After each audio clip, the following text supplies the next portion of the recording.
Bienvenue dans l'actu. Au programme, dernier délai pour les inscriptions sur les listes électorales, découverte du tout premier Régiolis Alsace en gare de Strasbourg, apprenez à faire votre propre foie gras pour les fêtes, mais tout d'abord, retour sur les nouveaux horaires TER de la ligne Haguenau-Niederbronn.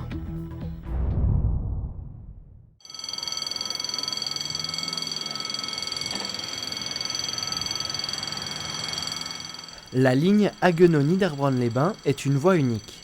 C'est la plus ancienne d'Alsace. Elle a été mise en service bien avant l'apparition du TER qui fut créé en 1987. La dégradation de la ligne est ancienne puisqu'il y a des parties de ligne qui ne sont pas refaites depuis la Première Guerre mondiale et donc c'est resté à l'état. Chaque fois qu'il y a une dégradation, on limite la vitesse de circulation, donc en gros il y a du 40 km/h en moyenne sur la ligne d'un bout à l'autre, Haguenau-Niederbronn. Sans signalisation adéquate et devant respecter des intervalles entre les différents trains, la ligne est limitée. Normalement, on ne pourrait même pas dépasser 15 trains. On a 15 trains pour l'instant. Ça, c'est déjà une tolérance parce que normalement, il aurait fallu réduire à 12 pour des problèmes réglementaires. Et là, nous avons la chance d'avoir le député qui a posé une question orale et qui a pu ainsi infléchir la réglementation qui était très draconienne de ce côté-là.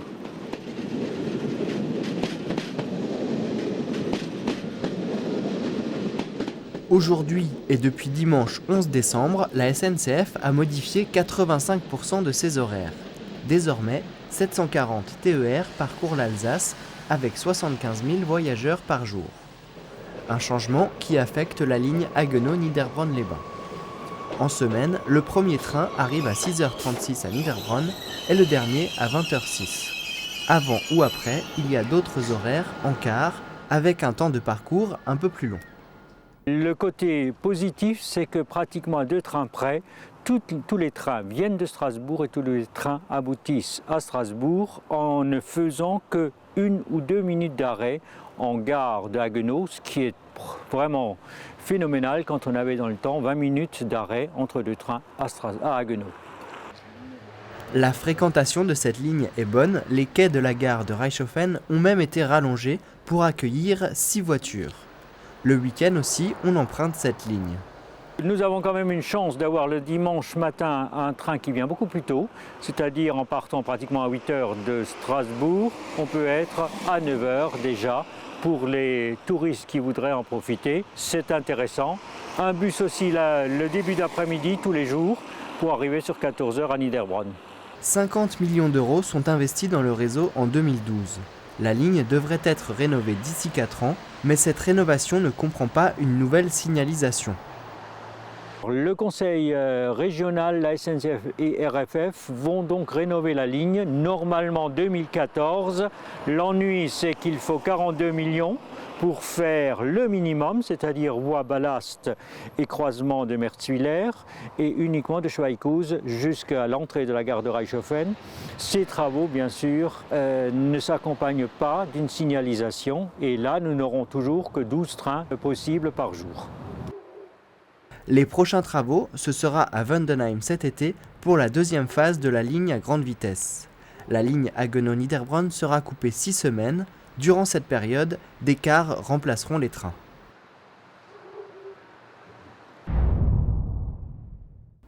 Le Sénat a adopté le droit de vote des étrangers aux élections locales.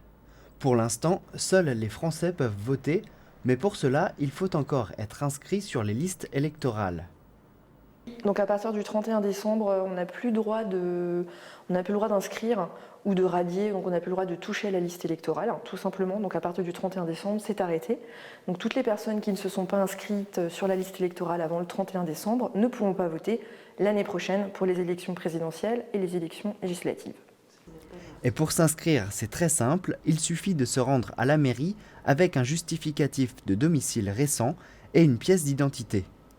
Pour les jeunes recensés de la commune, c'est automatique. Par contre, pour les personnes, les jeunes qui sont arrivés dans la commune ou qui sont arrivés dans la commune après leurs 16 ans, qui ont effectué le recensement militaire dans une autre commune, s'ils ne viennent pas se déclarer en mairie, déclarer leur arrivée en mairie, pour s'inscrire, ils ne seront pas inscrits automatiquement chez nous. Les jeunes nouveaux votants seront environ 40 sur les 2680 électeurs des communes de Gundershofen, Griesbach et Eberbach pour voter dès mai 2012.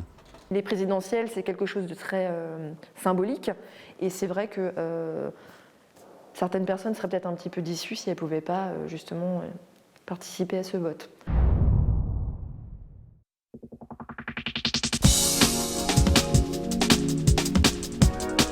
Il y a près de 6 mois, Alstom nous dévoilait la première rame de son nouveau-né, le Regiolis. Plus ergonomique, plus écologique, plus économique et surtout spacieux et adapté aux personnes à mobilité réduite, le Regiolis avait tout pour plaire. 22 rames ont été commandées par la région Alsace qui seront livrées petit à petit entre 2013 et 2015.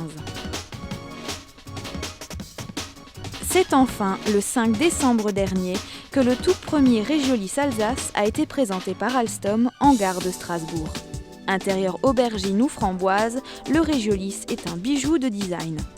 Construit autour des besoins du passager, le Regiolis se veut accessible et silencieux, mais pour l'heure, il faudra encore patienter quelques temps avant de pouvoir monter à bord du Regiolis Alsace dans les gares de la communauté de communes.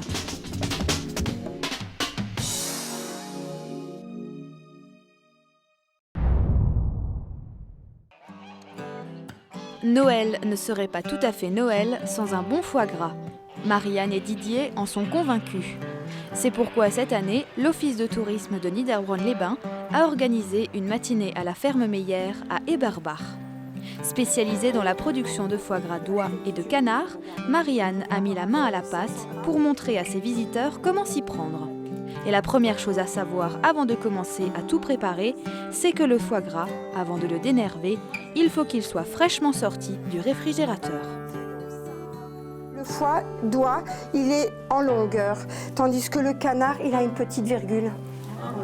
Il a une petite virgule, il tourne un peu parce qu'au niveau de la testelle, il n'a pas assez de place, donc légèrement il tourne. Donc voilà. Avant de découper votre foie, il faut le dénerver.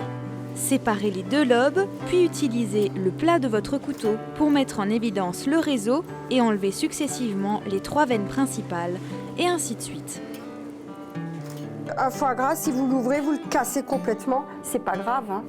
Parce qu'après, quand vous le refermez, tout simplement, il se remet en place. Voilà. Et après, vous suivez un petit peu. Non, il n'y en a pas trop. Non, il n'y en a pas trop. Donc là, c'est déjà une partie. Et après, tout simplement, pour composer. Vous mettez ça dedans. Mais tout ça, après, ça ne se verra plus. Voilà. Donc, vous avez un foie de nouveau terminé pour ceux qui veulent. Alors, dans la terrine, comme ça. Mais bon, c'est vrai qu'il faut avoir de grandes terrines pour avoir ça. Une fois votre foie dénervé, coupez-le en petits bouts avant d'y ajouter les épices.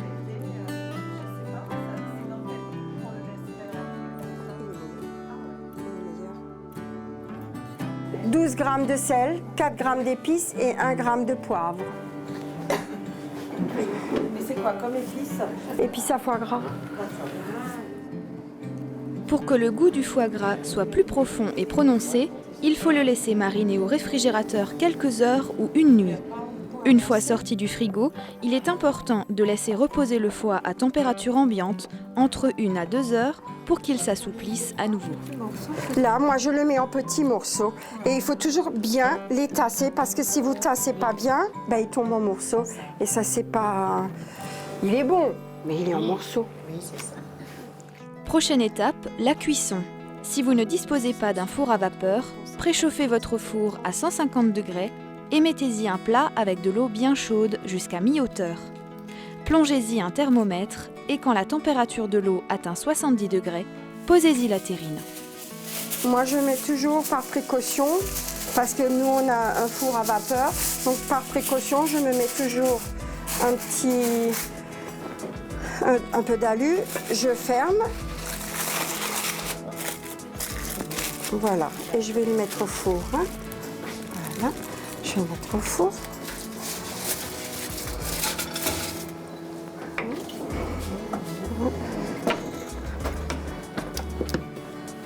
je vais l'allumer. Et ça reste Donc, combien? ici.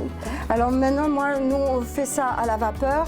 Moi, je le mets sur 70 degrés et je laisse 1h15.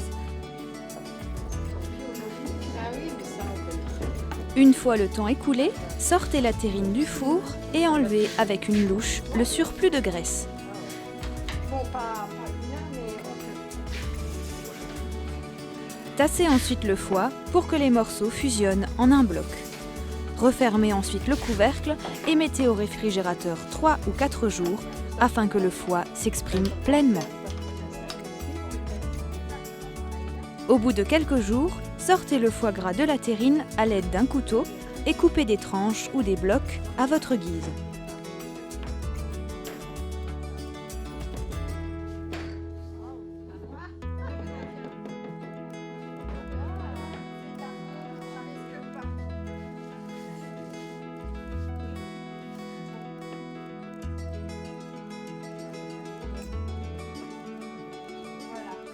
Le foie gras est maintenant fin prêt à être dégusté. Sur du pain en apéritif, en entrée avec une salade, il existe de nombreuses manières de le savourer. À vous maintenant de préparer votre foie gras pour les fêtes.